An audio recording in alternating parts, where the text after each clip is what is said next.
great. You probably just heard we are recording this session, so for your FYI, as we say sometimes here at Rural Strategies, it's a joke. I am Caroline Carlson. I am the senior digital editor for the Daily Yonder. And I'm really pleased to welcome you to this latest installment of what we call the Rural Journalism Collective. This is a group of folks who are working rural journalists, who are interested in rural journalism, and topics of rural in general. And we get together and talk about different ways that we're reporting on different rural issues.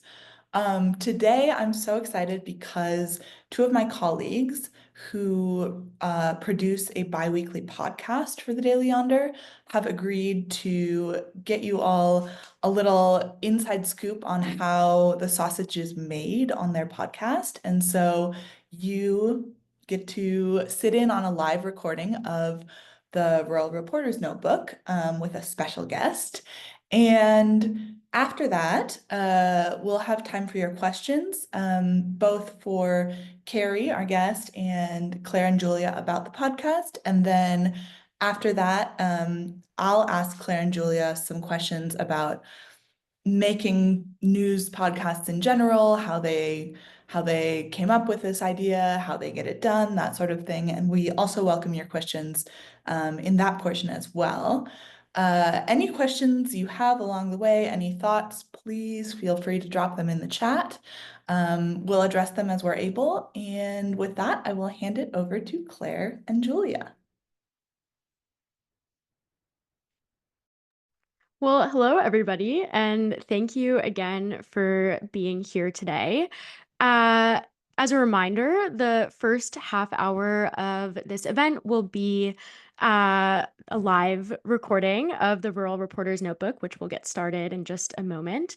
And then we'll have a Q&A that will open up to audience members. So if you do have some questions that come up during this first half hour, please go ahead and put them in the chat, and we'll try to get to them in the second part of our hour.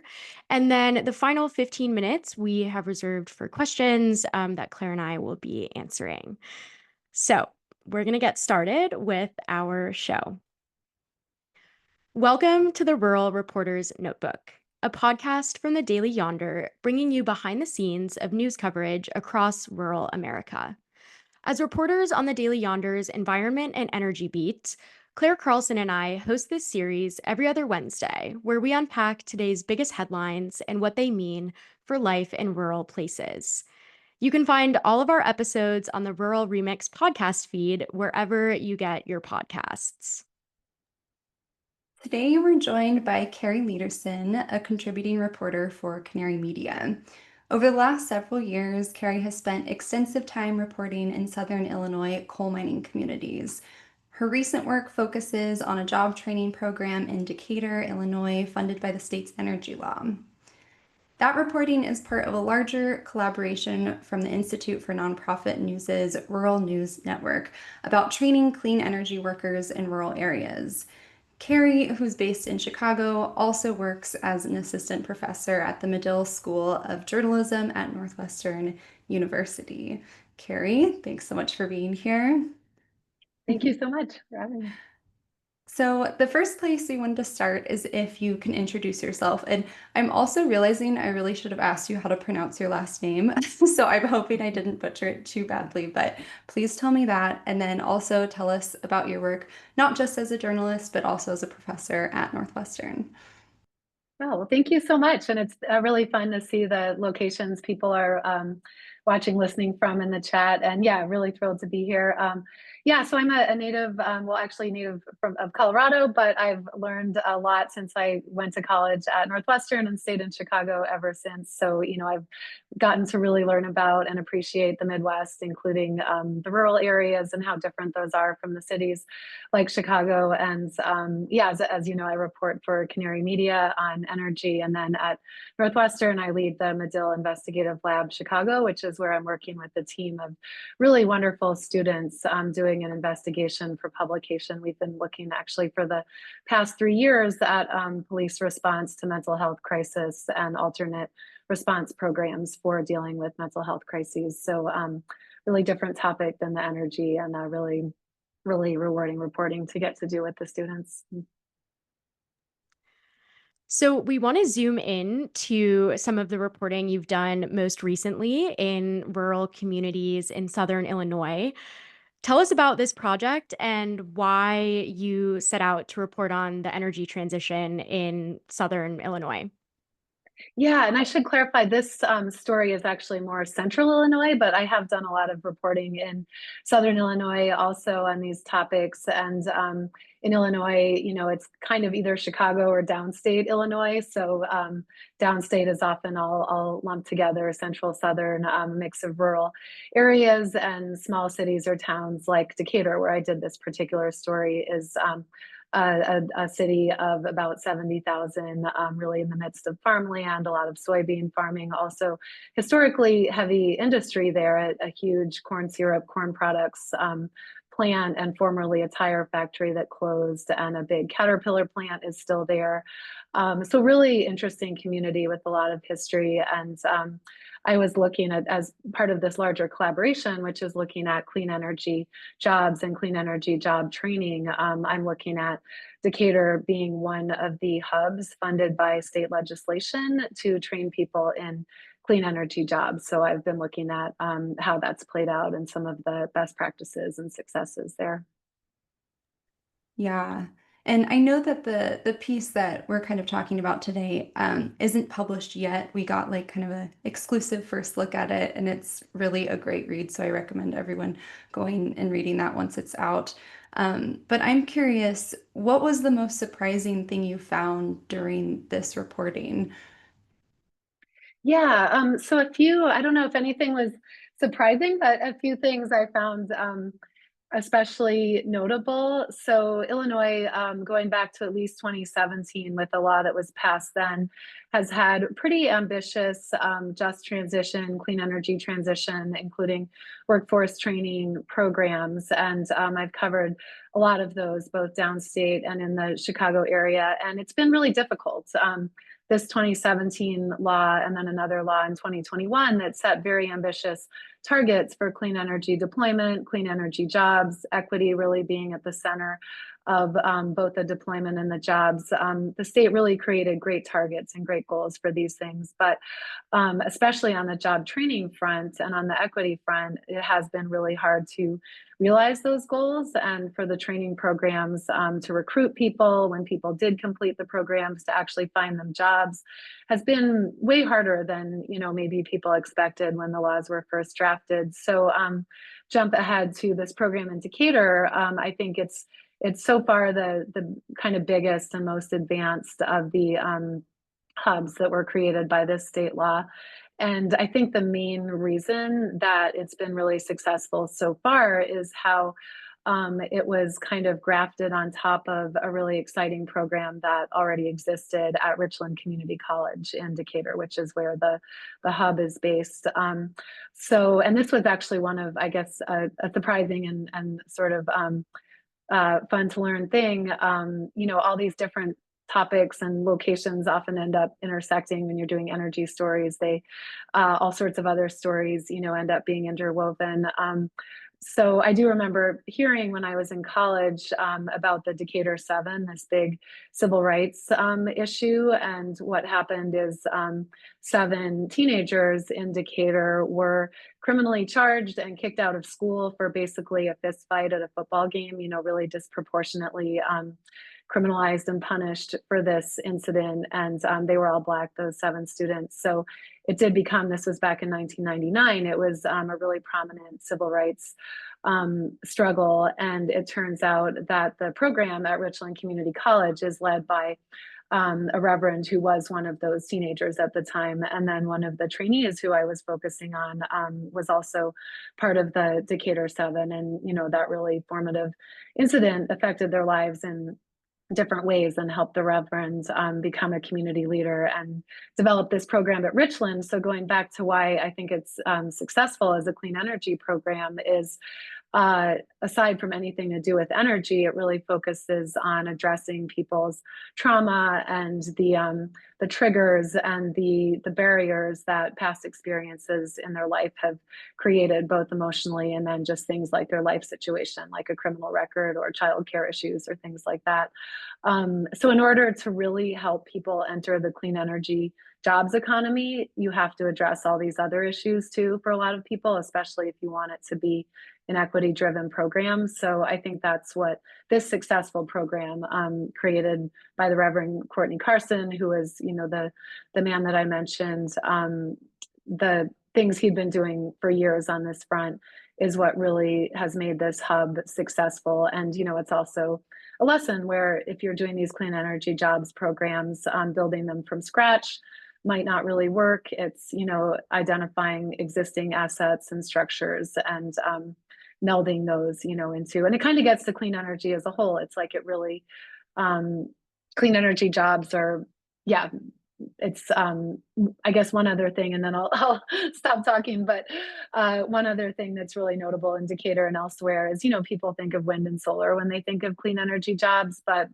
really HVAC and energy efficiency and in Decatur's case, electric vehicles are actually make up a much greater percentage of clean energy jobs. And, you know, they might not be as sort of noticeable or like glamorous as wind or solar, but, you know, that's this huge portion of jobs that aren't really that different from other existing jobs, but, you know, clean energy is becoming so much part of our economy and energy source as a whole that if you're going into HVAC, you know, these days you're hopefully in a clean energy job.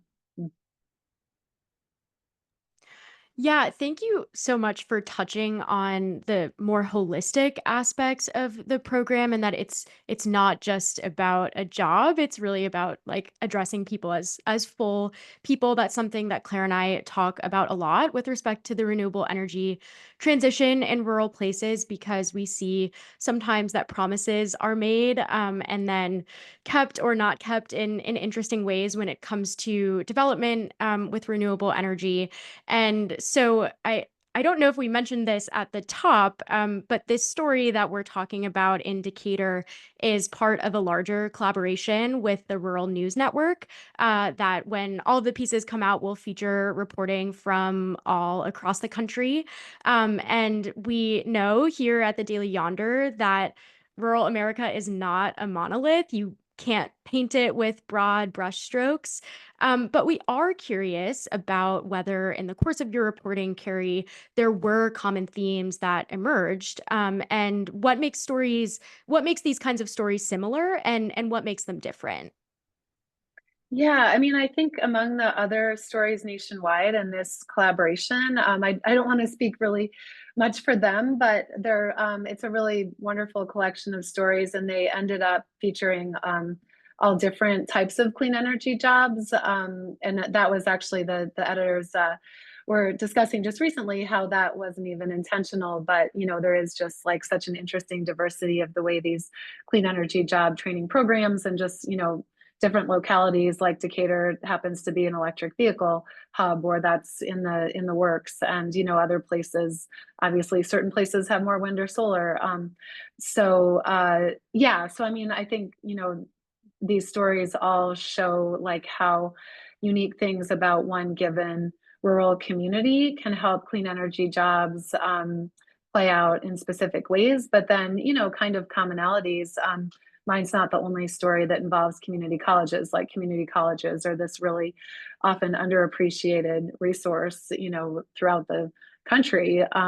So that's, and then as I mentioned, like using existing programs and networks of trust rather than trying to build something from scratch. I think that's a common theme in the stories. And yeah. Yeah. I think especially with the community college aspect, I feel like you see that a lot in more rural areas too, where it's actually a great resource for folks, especially when you're thinking about job training. So when Julia and I were putting these questions together, we were like, oh, we don't want to ask this, but we feel like we have to ask this because this is the elephant in the room, which is a lot has changed in the energy space in the past few months since President Donald Trump took office. And we wanted to ask you what it's like to be covering clean energy in rural America right now, if there's been any kind of drastic shift between, you know, prior to January 20th, or if it's actually not been as noticeable. Yeah, I mean, I think the most interesting thing is just how individual people feel about the political moment. And Illinois is a big coal mining state. Not quite so much for this story, but in the past, I've covered coal communities in Illinois a lot. And, you know, they've historically, I mean, not historically now, but most of the people I've talked to do support Donald Trump and, you know, think he's even still think he's going to bring coal back.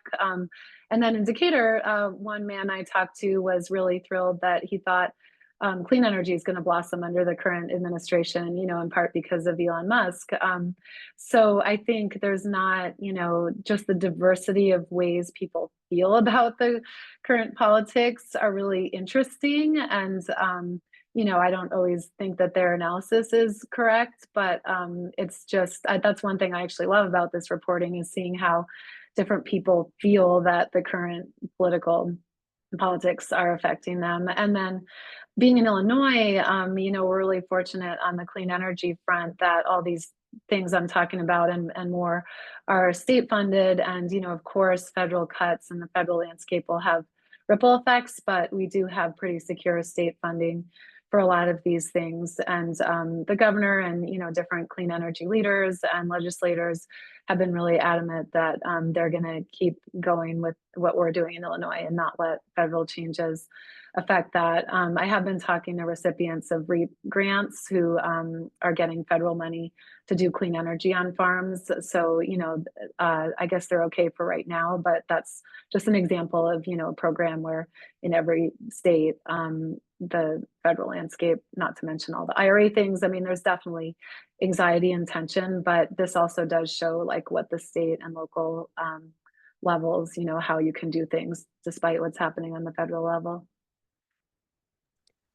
Yeah, that's really interesting. And I'm curious because Illinois does have this program in place and there is funding for it, whether you're seeing or whether you'll think you'll see in the future a push toward more investment at the state level versus the federal level. I've also done some reporting on REAP. That's a USDA program through the Rural Development Division that provides money directly to farmers and small business owners for renewable energy and energy efficiency projects. And that's obviously a federally funded program that was frozen by Trump's executive order in January. And it's uncertain when all of those funds will be released. But again, thinking about this question about federal level funding versus state level funding, I'm curious what your thoughts are having done this reporting in Illinois. Yeah, I mean, even during the Biden administration and to a lesser degree with different programs during the Obama administration, like Illinois has been having this robust state funding. And by state funding, it's, you know, actually a lot of it's ratepayer funding because a lot of it's funded actually through the utility bills. And then obviously the state funding is taxpayer funding beyond that. So, I mean, yeah, but I think that's just something that we've had pretty robust in Illinois for a while. But I also cover Wisconsin and Indiana for Canary Media, and you know, especially Indiana, like very different story, very little support for this kind of thing at the state level. So you know, you can really see the difference. And yeah, I mean, it's obviously super important, like regardless of what kind of federal outlook you have, because there's just a lot more that you can do. I mean, you can have federal money that, you know, is channeled through the state, but the state and municipalities can, you know, target things so much more specifically to that area's needs. So obviously really important. So Canary Media has a kind of pro-renewable energy view that is that the transition to renewable energy is a good thing. Um, how do you reconcile that with reporting in rural communities where there can be a lot of pushback against renewable energy developments? I mean, how have you kind of navigated, I guess, sort of the NIMBYism or just people not wanting to kind of be on the front lines of these developments. Um, how do you navigate that kind of tension in your reporting? Yeah, I mean, that's, just personally, I love hearing those different viewpoints and exploring and understanding that tension.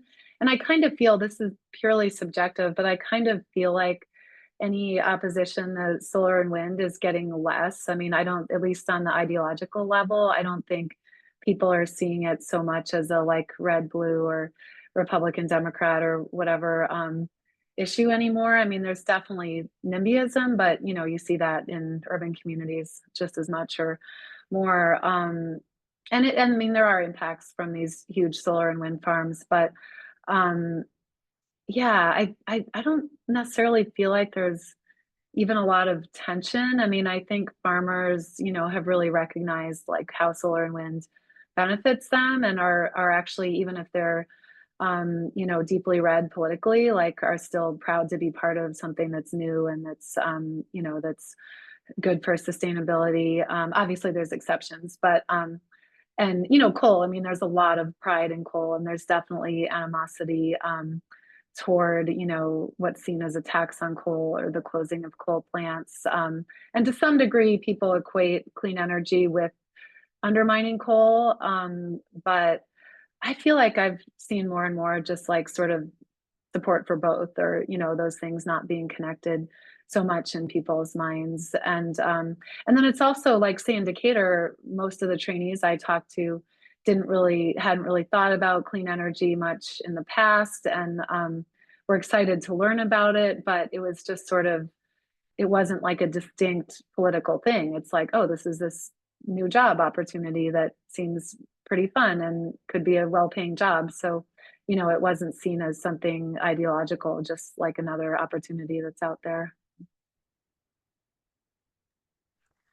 Yeah, that's interesting, and particularly the point that at hyper local levels, opportunities for new jobs, regardless of the industry, often are not partisan or thought of as political. I am curious though, and this is something that Claire and I have discussed before on this podcast. th- there is sometimes in rural places hostility toward the media, and just general misunderstandings about topics like climate change and clean energy and these buzzwords that are thrown around often in urban centers. And so, how do you navigate that when you're doing your reporting in rural places? Yeah, I mean, in Decatur in particular, people were just really thrilled to talk, I think, because they're so proud of this program and really want to show it off. But more generally, like in a lot of the downstate, Southern Illinois coal reporting I've done, like so many people, would start off with like, oh, you're the fake news and I can't trust anything you say and blah, blah, blah. But then we'll talk for like 2 hours. I mean, that's such a common thing. So, I just sort of, and I mean, they have valid, and then in Illinois, like many places, there's the Chicago, like, oh, you're from Chicago, blah, blah, blah. So, I mean, I kind of enjoy that. Like, as long as someone's not being um, threatening or something. Yeah, I think in just most cases, people do just want to talk, even if they want to give you a hard time a little bit. And yeah, and some, when I've been reporting on fatalities in coal mines, some people just don't want to talk at all, and that's fine. You get that with any topic, but yeah. Um, That kind of brings up a question that I think about a lot, which is building trust with sources. I mean, especially it sounds like you do a lot of investigative reporting as well. How do you build trust with sources in rural communities? I know you said you're in Chicago, there can be pushback from that. How have you navigated kind of the almost like relationship building with sources? I feel like the main thing in any situation is just to be yourself and just to be open, that, not try to pretend you're someone that you're not, or have this, like cred that isn't true. I think just being yourself and just being interested to hear from people. I mean, most people do really want to share their experience and their thoughts. So, I think that ultimately builds trust. And I mean, this isn't unique to rural communities, but just like showing up as much as you can, like actually showing up in person, taking time, coming back to people, following up, things that are like pretty basic, but also can be hard to do as journalists are, really busy and pulled in different directions. But I think those things in any community really, work to build trust. And yeah, and just to, show your sources the story, check things with them ahead of time. Um, yeah, kind of basic things. Okay, I think this will be our last question for you for now before we turn it over to see if the audience has any questions. So, as a reminder, if you are wondering something that you would like Kari to answer, you can put that in the chat. Um, Kari, we spoke at the beginning about how, in addition to your job as a reporter, you are also a professor. And I think you mentioned before everyone came on that you're actually on campus right now. And you are in that role very much on the front lines of journalism during a period of immense change, from the rise of artificial intelligence to increasing threats on press freedoms, not only in this country, but around the world. So what do you tell students who are in many ways the future of our industry? Yeah, that's a great question. Thank you. Yeah, I don't think I or the other faculty even need to tell them too much. Like, they're here. Like, I mean, they're devoting their, hopes for their whole career and their money and their time to study journalism. And, I haven't seen I mean, people are, of course, nervous about getting jobs as that gets harder and harder, but I haven't seen any change, if anything, just an increase in, young students and young journalists commitment and desire to doing this. And I mean, everyone can tell it's more important than ever.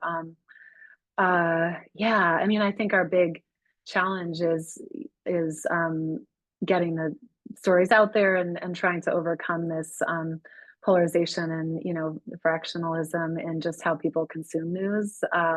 So that's a huge challenge. But I think the young journalists are better equipped to meet that than anyone, just being more fluent in all kinds of digital media and just sort of the way that, at least for their generation, news is consumed and spread. So, yeah, I feel actually really hopeful, working with the young journalists. Like, there's just so much passion and commitment and, great analysis out there. So it is inspiring. But, Yeah, thank you for that thoughtful answer. I've seen a couple of questions pop up in the chat. Caroline, I'm going to turn it over to you if you wanna pick them. Yeah, absolutely. So, I think the first one here from Bob can be answered by maybe any of us if we have a good answer for it. Bob asks, while journalists generally do not engage in development fundraising, can any of you offer thoughts on the rise or fall of philanthropic support?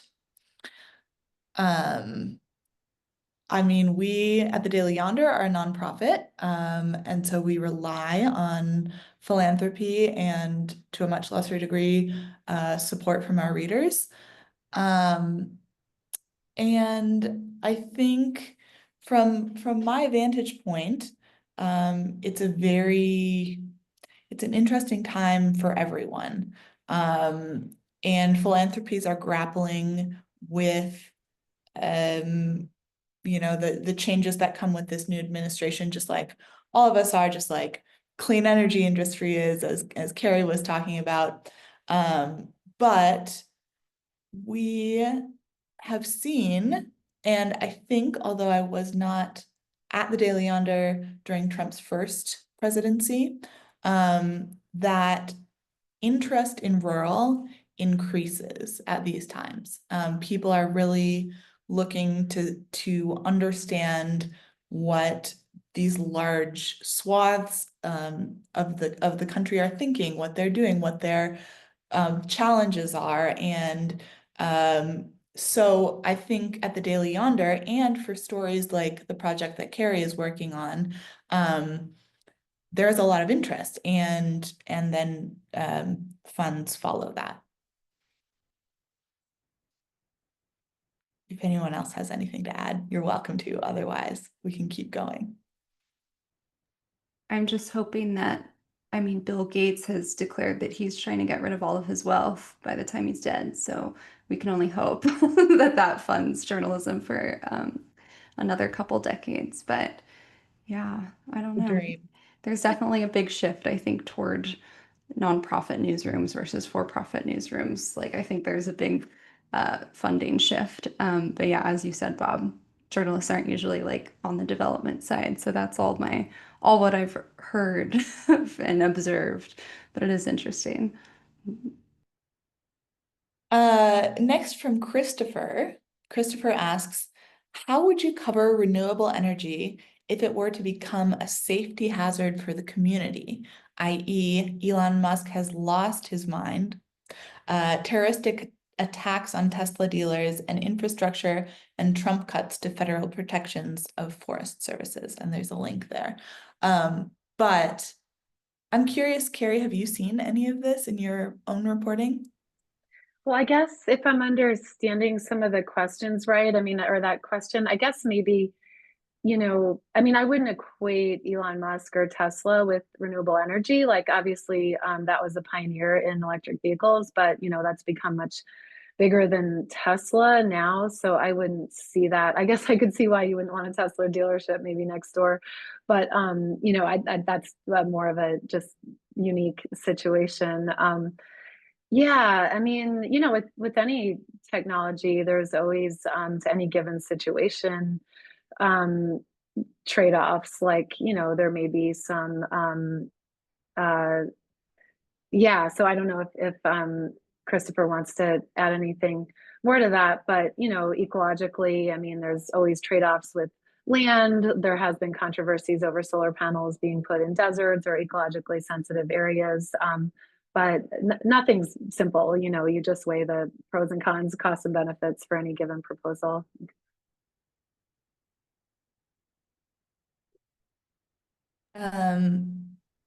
We are keeping questions to the chat, but Christopher, if you would like to write a little bit more, you're always welcome to. I I would like to elaborate and ask a little bit more on this subject because I've been thinking in some of the pieces that I've been working on with other writers about how it can feel like the burden falls disproportionately to rural communities to kind of take up these renewable energy projects and things like that, right? Like people aren't putting solar panel fields in cities. They aren't putting turbines that might disrupt fishing industries in, the lake in the middle of whatever, name your city. And so I think that some of the government programs that were put in place to kind of offset these losses and these sacrifices from rural communities were part of what was helping kind of bridge this gap. But I'm wondering, Kari, if you have seen sort of any of these, if you have thoughts on these sacrifices that rural communities make and sort of how that balance plays out.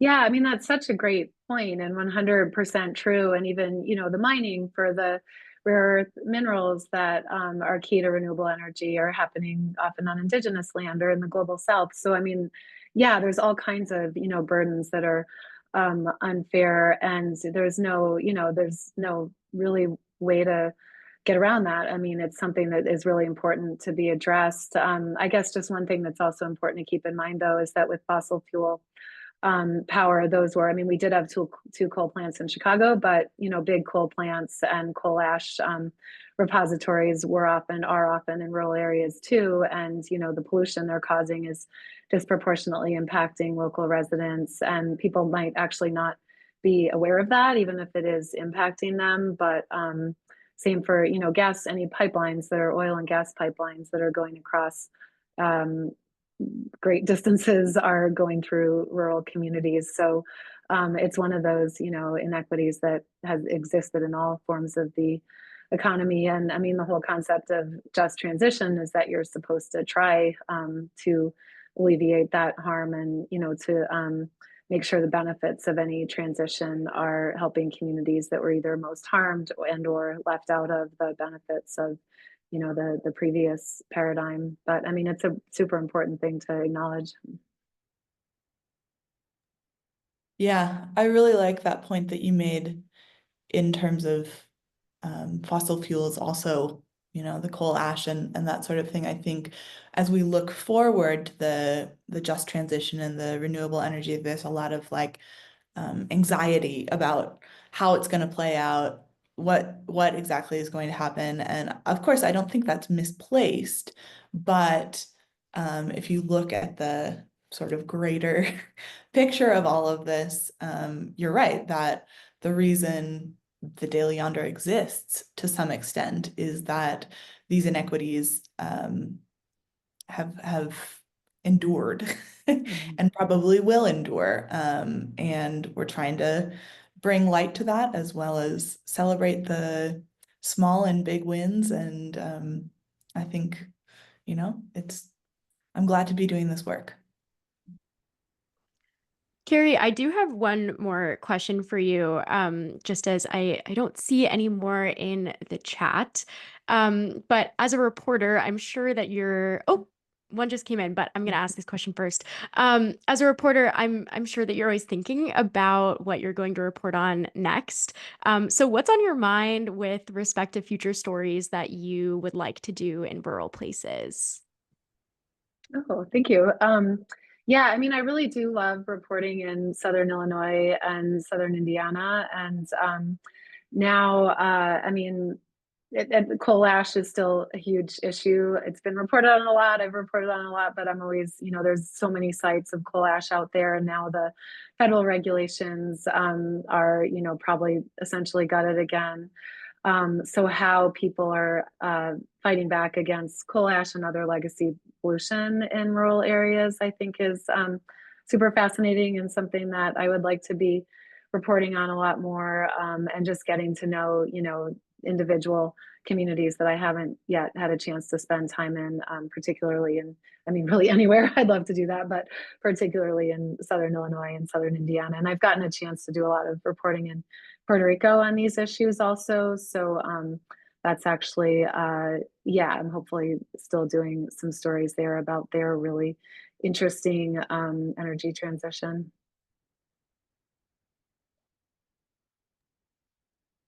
Well, I see we've got some chatter in the chat here, and it looks a little bit more like journalistic generally. And so I think this would be a great time to transition to the next portion of our time here, and thank Kari so deeply for joining us, for agreeing to talk to Claire and Julia, for sharing your expertise.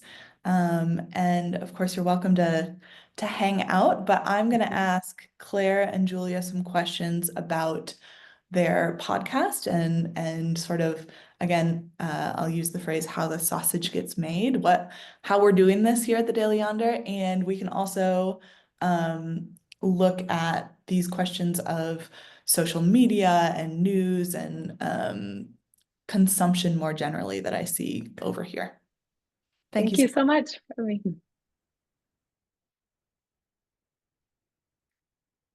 Okay, I think it will make sense to start with some of our questions about the podcast and then go into some of these journalism more broadly ideas. And I really appreciate everyone in the chat, so I'm going to make sure that we get to those questions. But I also want to make sure that we get a little overview of the podcast as well. So, first things first, this podcast, the Rural Reporter's Notebook, is actually an evolution. And those of you who have been with us from day one might remember that it used to be the Keep It Rural podcast. And so Claire and Julia, I'd love to hear briefly how the idea to turn it into the Rural Reporter's Notebook sort of came about. Yeah, so yeah, as Caroline said, it used to be the Keep It Rural podcast, which was essentially me me reading the newsletter that I write, that I used to write weekly. Now it's bi-weekly, for the Daily Yonder. I would just read that out loud, and it was mainly, and it kind of actually maybe gets a little bit to the question that's in the chat about social media. We are building out a whole kind of podcast arm of the Daily Yonder, and the Keep It Rural podcast was a way to have kind of easy, constant constant material for the podcast channel. And it was kind of low effort because I was just like, we were taking a column that was already written and turning it into an audio product. But then Julia joined our team. She had huge interest in the podcast and had much bigger dreams, really, than I had for the podcast. And also, we realized that conversational podcasts, at least in my perspective, they are much more interesting to listen to. And it's probably just because I also don't want to listen to myself speaking the whole time. So I was so happy to have Julia join on. And then I think part of the podcast transition too is trying to keep up with how people's media diets are changing. As the chat was discussing, there's this big kind of transition to social media first for your news. But podcasts, I would say, are kind of part of that. So that's a big thing too, is we're trying to keep up with how people are getting their news. So yeah, that's sort of what happened. And then a couple months ago, we decided to change it to the Rural Reporter's Notebook because it was no longer based on the Keep It Rural column at all. So we wanted to kind of separate the names so it wasn't confusing, because it was no longer the column, and it's become its own thing, and it's been really fun. Yeah, I've personally I've loved it from day one, don't get me wrong, but I think the Rural Reporter's Notebook is an especially compelling product, and I'm really proud of you guys for the hard work you've done. The chat is popping off here, but I want to just get to one other sort of logistical question that I think will be beneficial for listeners and journalists, and then we can get into the more media theory stuff.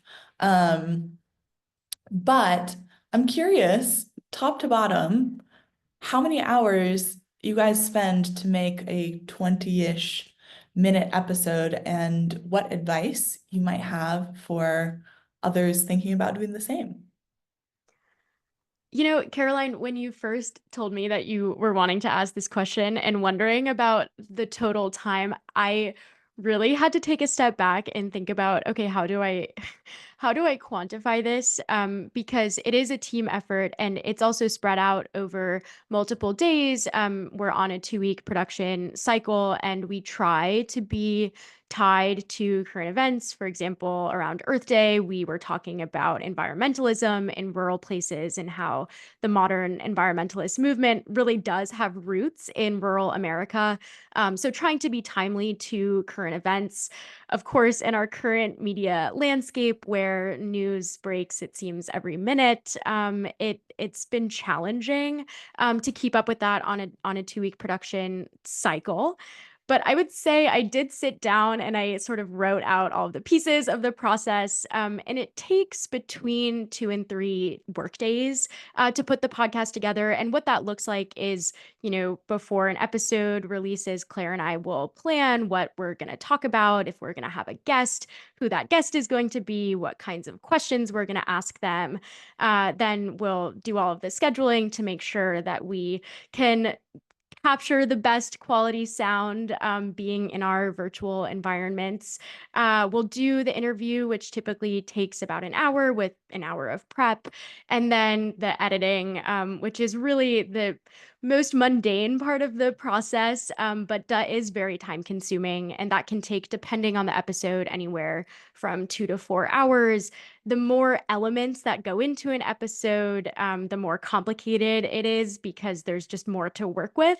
But in my opinion, I think the episodes that have more elements, so natural sound from a protest or a rally or an interview from someone in the field, I think those are really compelling, because audio is this great medium where you can really transport people into whatever setting you are creating. And this gets back into some of the earlier questions in the chat, but in terms of our ever evolving media landscape and the sort of, I like to say, TikTokification of news, podcasts really are this unique medium where I don't know how anyone else listens to podcasts, but when I listen to podcasts, I'm usually out for a morning walk or I'm doing the dishes and I have my AirPods in, and it's a very intimate listening experience. And I'm maybe doing something else with my hands, but my attention and my focus is on what I'm hearing. And so we try to design our episodes with that in mind. And it gets back to what Claire was saying about the conversation aspect of the podcast. It tends to be a better listening experience if you have more than one voice than just one person sort of going on. But yeah, it's a process. And, we do use all of those 2 weeks in between episodes to get to that final 20-minute product. Claire, does that kind of track with your experience? I know you're not doing the production as much the way Julia is. Yeah, Julia is spending so much more time. Always feel so bad, but I am not the podcast extraordinaire. So it kind of makes sense that the labor is divided that way, but I still have some guilt over it. Yeah, I mean, it takes a team, right? And we all have strengths and specialties. I've been trying to skim the chat and pull out common themes here. And I think Julia was already starting to address this.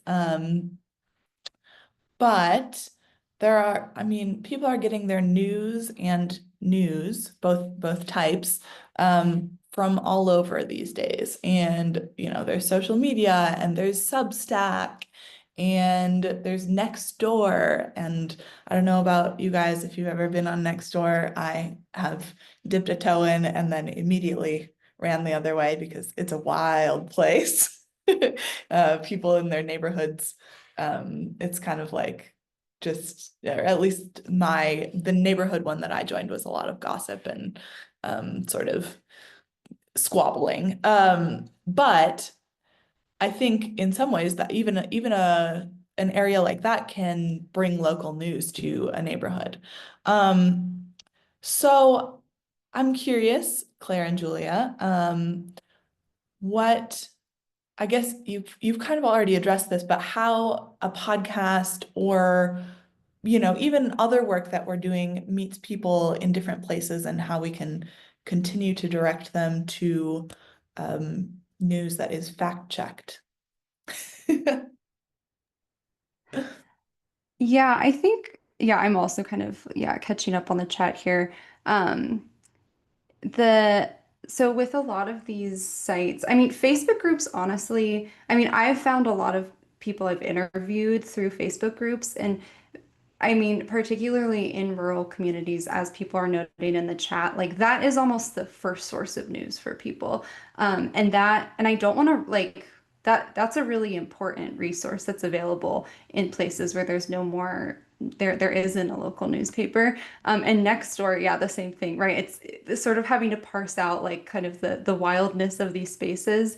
They're really important. And I think that it's like I think we would be remiss to like undervalue or underestimate them at all. And the same thing with social media. I think a lot of people, I mean, people spend so much time on social media these days. Um, and news outlets need to, and news outlets are on social media. So I think it actually can be a good source of news. I'll often see something for the first time because I follow, whatever news outlet on social media. So I think I think there's still content there that like is reliable and fact checked. I think with the other stuff, it's a little hard, like with the fact checking, like that's where this becomes kind of unfortunate because a lot of it. So yeah, with the Substack questions, sorry, Caroline, I kind of forgot. I'm like so distracted by like because these are such good questions. I want to like really address them. Um, Substack is also a really good spot for news. But I think that this is what is tragic about journalism right now in general is because it is so underfunded. There is like a great loss of, yeah, like fact checking teams, editors, journalists, like all of these people, like there really is a loss of kind of like professional journalists. And that doesn't, you don't have to have gone to journalism school to be a professional journalist. Like that's not what I'm saying. But like having a second pair of eyes on a piece before it goes out is incredibly important. And like with Substack, for example, sometimes that stuff doesn't have second pair of eyes at all, and then it goes out. But still, I mean, it can be a great source of news. So I think, as I said, like we would be remiss to undervalue these sources as places for good news. But I think it requires a lot of discernment. And that can be really challenging because it's hard to have like good media literacy around these things. I mean, everything is, I don't know, it can be really hard. I'm sorry, I feel like that was a frazzled response, but these are such good comments. Julia, do you want to jump in? Yeah, I would say that to add to this, I think that media is traditional newspapers and digital media is transitioning to social media. I think that we understand that that is the direction that folks are headed when it comes to how they consume news. But I also think that we, as the media, could do more to help ourselves by explaining why these kinds of elements of good journalism are important. So even thinking about, how we told this story, why we do it this way, why fact checking is important, why it's important to have an editor. I think those are areas that we maybe still have to grow. And I think that there are a lot of opportunities to do that online and on social media. And I've been really inspired. And those in the newsroom will know because sometimes I send Instagram reels that I think are cool in our Slack channel of outlets that are doing this well and are doing the sort of behind the story, how we reported this, how we fact checked it, if there was data, how the data came in. And so I see that as sort of the next frontier of digital multimedia across the proliferation of social media platforms. And it's a lot to keep up with. But I think also recognizing that, we are evolving. And I think in order to stay relevant, we have to keep doing that. Yeah, I agree 100% with my colleagues here, both of you. I think those are really pertinent points, and it's a tension of continuing to, stay ahead, stay on tracks, be where people are, be where they're consuming the news, and doing sort of good traditional reporting that I don't think is lost altogether. Even though we're evolving and there are all these new platforms and all these new places, I can assure you that some people still read the news. And I see the analytics. I can swear by that. So I think doing both and sort of dividing your energy, I mean, is really one of the things I think about for our team a lot. How to allocate, Julia's time and energy, how to allocate Claire's time and energy, and make sure that we're doing both in a sustainable way, and that people are generally having fun at their jobs. Yeah. Tatum has, oh, go ahead, Claire. I was just, that just reminded me to like piggyback on this. And this is something that our editor Tim Merrimatt, he sent me this really interesting newsletter actually that was talking about how newsrooms can do a better job taking independent journalists and creators more seriously, because I think that's a big problem, is that newsrooms don't take the Substack seriously, or the Facebook groups, or the Nextdoor seriously. And then it like these things actually can work together. But instead, if you're writing off the independent journalist who's, I mean, for example, on Substack, Ken Klippenstein, I think that's his name. He was the one who broke, this is a really odd example, but Luigi Mangione, his manifesto, he was the first to publish that, and that was on Substack. And no other newsroom would publish that. So, and that was like whether he should have or not, like that's up for debate. But he's an independent journalist who hasn't been taken seriously, yet he has an enormous audience. So I think it's like newsrooms actually need to be the ones to adapt versus kind of fighting the tides. Like the tide is gone. Like we're far past, trying to get people back to reading paper news. As I wish they would. I love the newspaper, but I think it's high time that newsrooms adapt. And I mean that for like big, small, medium newsrooms. It's interesting to see like how there's kind of like judgment that is passed on to independent creators. But often that's just because there are not a lot of journalism jobs. So then people start self-publishing. Anyways, we're in the weeds now, but that's my last take. I love it. And I will carry us out of the weeds here. And thank you all so much for coming here. You've seen our colleague Tainum in the chat. She is with the Rural Assembly, and I usually try to mention this at the beginning, but I think I failed this time. This Rural Journalism Collective is a collaborative project between the Daily Yonder and the Rural Assembly. The Daily Yonder and the Rural Assembly are both under our greater nonprofit organization called the Center for Rural Strategies.